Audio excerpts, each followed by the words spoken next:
ఎన్ని veg curries ఉన్నా మొదటి 2 ముద్దలు మాత్రం పచ్చడి లేదా పొడులతో కంప్లీట్ చేస్తేనే వెజిటబుల్ మీల్కి న్యాయం చేసినట్టు ఉంటుంది కదా.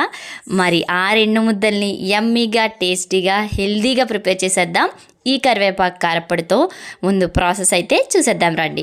ప్యాన్లోకి కొంచెం ఆయిల్ వేసుకొని 2 టేబుల్ స్పూన్ల వరకు పచ్చెనగపప్పు, కొంచెం కారానికి తగ్గట్టుగా ఎండుమిర్చి, 2 టేబుల్ స్పూన్ల వరకు ధనియాలు, 1 టేబుల్ స్పూన్ వరకు జీలకర్ర, వీటిలన్నిటిని సపరేట్గా అయితే ఫ్రై చేసేసుకోవాలి. ఇప్పుడు మంచిగా కడిగి డ్రై చేసి పెట్టుకున్న కరివేపాకును కూడా వేసేసి కరివేపాకు క్రంచీగా అయ్యేంత వరకు ఫ్రై చేసుకుని ఒక మిక్సీ జార్లోకి తీసేసుకుని 4-5 వెల్లుల్లి రెబ్బలు, కొంచెం సాల్ట్ వేసేసి ఇలా పొడిగా మంచిగా మిక్సీ చేసేసుకోవాలి.